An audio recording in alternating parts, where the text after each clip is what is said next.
ಮತ್ತೊಂದು ಕಡೆ ವಾಲ್ಮೀಕಿ ಅಭಿವೃದ್ಧಿ ನಿಗಮ ಬಹುಶಃ ರಾಜ್ಯದ ಇತಿಹಾಸದಲ್ಲಿ ಹಿಂದೆಂದೂ ಕೂಡ ಇದನ್ನು ನಾವು ಕೇಳೋದಕ್ಕೆ ಸಾಧ್ಯ ಇರಲಿಲ್ಲ. ಲೋಕಸಭಾ ಚುನಾವಣೆ ನಡೀತಾ ಇದೆ. ಆ ಮಾರ್ಚ್ ಏಪ್ರಿಲ್ನಲ್ಲಿ 180 ಕೋಟಿ ವಾಲ್ಮೀಕಿ ಅಭಿವೃದ್ಧಿ ನಿಗಮಕ್ಕೆ ಬರ್ತದೆ. ಫೈನಾನ್ಷಿಯಲ್ ಕನ್ಕರೆನ್ಸ್ ಸಿಗ್ತದೆ. ಹಣಕಾಸಿನ ಸಚಿವರು ಯಾರಿದ್ದಾರೆ, ಹಣಕಾಸಿನ ಇಲಾಖೆ ಸ್ವತಃ ಮುಖ್ಯಮಂತ್ರಿಗಳೇ ನಿರ್ವಹಿಸ್ತಾ ಇರ್ತಕ್ಕಂಥದ್ದು. ಅಧಿಕಾರಿ ಸ್ಯೂಸೈಡ್ ಮಾಡಿಕೊಂಡು ಡೆತ್ ನೋಟು, ಇವರ ಹಣೆ ಬರ ಏನು ಅಂತೇಳಿ ಸಂಪೂರ್ಣವಾಗಿ ತಿಳಿಸಿದೆ. ಒಂದು ಕಡೆ ಯೂನಿಯನ್ ಬ್ಯಾಂಕ್ ಆಫ್ ಇಂಡಿಯಾ CBIಗೆ ಪತ್ರ ಬರೆದು CBI ಕೂಡ FIR ರಿಜಿಸ್ಟರ್ ಮಾಡಿ ತನಿಖೆ ನಡೀತಾ ಇದೆ. ರಾಜ್ಯ ಸರ್ಕಾರ ಆತುರವಾಗಿ SITನೂ ಕೂಡ ಮಾಡಿಕೊಂಡು ತಮಗೆ ಬೇಕಾದಂಥ ಅನುಕೂಲ ಆಗೋ ರೀತಿಯಲ್ಲಿ ತನಿಖೆ ನಡೆಸ್ತಾ ಇದೆ. ಎಲ್ಲೋ ಒಂದು ಕಡೆ SIT ತೇಪೆ ಹಚ್ಚತಕ್ಕಂಥ ಕೆಲಸ ಮಾಡ್ತಾ ಇದೆ. ನಿಮ್ಗೆ ಅನ್ನಿಸ್ಬೋದು, ಯಾವುದೋ ಅಧಿಕಾರಿ ಮನೇಲಿ 10 ಕೋಟಿ ಸಿಕ್ತು, ಮತ್ತೊಬ್ಬನ ಮನೇಲಿ 5 ಕೋಟಿ ಸಿಕ್ತು. ಇವೆಲ್ಲವೂ ಕೂಡ ಕಣ್ಣು ಒರೆಸ್ತಕ್ಕಂಥ ತಂತ್ರವನ್ನು ರಾಜ್ಯ ಸರ್ಕಾರ SIT ಮೂಲಕ ಮಾಡಿಸ್ತಾ ಇದೆ.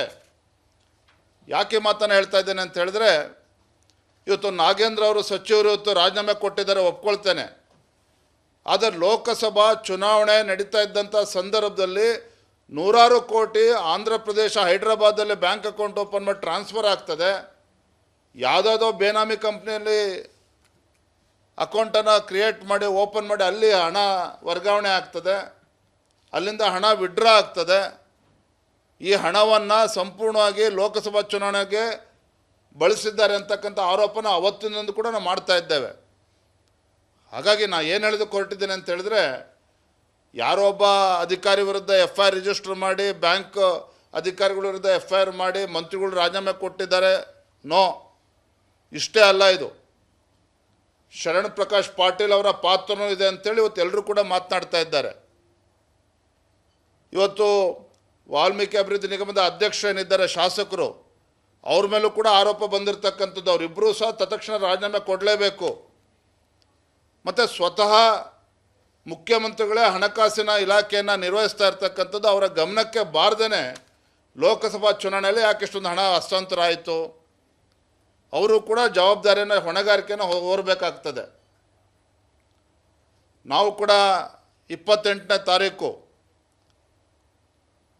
ರಾಜ್ಯದ ಎಲ್ಲ ಜಿಲ್ಲೆಗಳಲ್ಲಿ ಎಲ್ಲ ಜಿಲ್ಲಾಧಿಕಾರಿ ಕಚೇರಿಗಳಿಗೆ ನಾವು ಮುತ್ತಿಗೆ ಹಾಕೋರಿದ್ದೇವೆ ಭಾರತೀಯ ಜನತಾ ಪಾರ್ಟಿ ವತಿಯಿಂದ.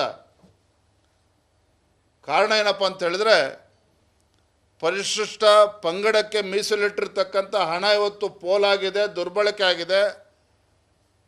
ಪರಿಶಿಷ್ಟ ಸಮುದಾಯಕ್ಕೆ ಮೀಸಲಿಟ್ಟಿರ್ತಕ್ಕಂಥ ಹಣ ಇವತ್ತು ದೋಚಿದ್ದಾರೆ ಕಾಂಗ್ರೆಸ್ ಸರ್ಕಾರ. ಹಾಗಾಗಿ ನಾಡಿದ್ದು 28ನೇ ತಾರೀಕು ಎಲ್ಲ ಜಿಲ್ಲೆಗಳಲ್ಲಿ ಜಿಲ್ಲಾಧಿಕಾರಿಗಳ ಕಚೇರಿಗೆ ಮುತ್ತಿಗೆ ಹಾಕ್ತಕ್ಕಂಥ ಕೆಲಸವನ್ನು ನಮ್ಮ ಕಾರ್ಯಕರ್ತರು ಮಾಡೋರಿದ್ದಾರೆ. ಯಾವುದೇ ಕಾರಣಕ್ಕೂ ಇಲ್ಲಿಗೆ ಕೈ ಬಿಡ್ತಕ್ಕಂಥ ಪ್ರಶ್ನೆ ಇಲ್ಲ. ಏನೋ ಮಂತ್ರಿಗಳು ರಾಜೀನಾಮೆ ಕೊಟ್ಟಿದ್ದಾರೆ, BJP ಕೈ ಕಟ್ಕೊಂಡು ಕೂರ್ತಾರೆ, ಗೊತ್ತಿದೆ ನಿಮ್ಮ ಹಣೆ ಬರ ಕಾಂಗ್ರೆಸ್ ಸರ್ಕಾರದ್ದು. ಹಿಂದೂ ಸಹ ಕಾಂಗ್ರೆಸ್ ಸರ್ಕಾರ ಇದ್ದಾಗ ಏನು ಅವ್ರದ್ದೇ ACB ಮೂಲಕ ಎಷ್ಟು ಕೇಸ್ಗಳನ್ನು ಮುಚ್ಚಾಕೊಂಡಿದ್ದಾರೆ, ಎಲ್ಲವೂ ಕೂಡ ರಾಜ್ಯದ ಜನತೆ ಮುಂದಿದೆ. ಹಾಗಾಗಿ ಸುಮ್ಮನೆ ಕೂರ್ತಕ್ಕಂಥ ಪ್ರಶ್ನೆ ಇಲ್ಲ. ಪೆಟ್ರೋಲ್ ಮತ್ತು ಡೀಸೆಲ್ ಇರ್ಬೋದು, ಹಾಲಿನ ದರ ಜಾಸ್ತಿ ಆಗಿರ್ತಕ್ಕಂಥದ್ದು. ಇವತ್ತು ಪೆಟ್ರೋಲ್ ಡೀಸೆಲ್ ಇವತ್ತು ದರ ಜಾಸ್ತಿ ಮಾಡಿರ್ತಕ್ಕಂಥ ಪರಿಣಾಮ ಏನಾಗಿದೆ ಅಂತ ಹೇಳಿದ್ರೆ, ಎಲ್ಲ ಕಡೆ ಇಡೀ ರಾಜ್ಯದಲ್ಲಿ ಅಗತ್ಯ ವಸ್ತುಗಳ ಬೆಲೆ ಇವತ್ತು ಗಗನಕ್ಕೇರಿರ್ತಕ್ಕಂಥದ್ದು. ಹಾಗಾಗಿ ನಾನು ಮಾನ್ಯ ಮುಖ್ಯಮಂತ್ರಿಗಳಿಗೆ ಒತ್ತಾಯವನ್ನು ಮಾಡ್ತೇನೆ, ಆಗ್ರಹವನ್ನು ಮಾಡ್ತೇನೆ. ಪೆಟ್ರೋಲ್ ಡೀಸೆಲ್ ಮೇಲೆ ಏರಿಸಿರ್ತಕ್ಕಂಥದ್ದು ಇರ್ಬೋದು, ನಿನ್ನೆ ದಿನ ಹಾಲಿನ ಮೇಲೆ ದರವನ್ನು ಜಾಸ್ತಿ ಮಾಡಿರ್ತಕ್ಕಂಥದ್ದು. ಈ ನಿರ್ಧಾರದಿಂದ ಹಿಂದೆ ಸರಿಬೇಕು, ತತ್ಕ್ಷಣ ಅದನ್ನು ವಿಡ್ರಾ ಮಾಡಿಕೊಳ್ಳಲೇಬೇಕು.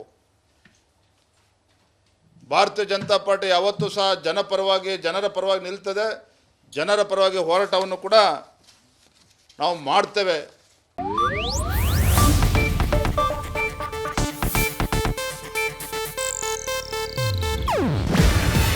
ಇದು ಏಷ್ಯಾನೆಟ್ ನ್ಯೂಸ್ ನೆಟ್ವರ್ಕ್ ಪ್ರಸ್ತುತಿ. ನೀವು ನೋಡ್ತಿದ್ದೀರಾ ಏಷ್ಯಾನೆಟ್ ಸುವರ್ಣ ನ್ಯೂಸ್.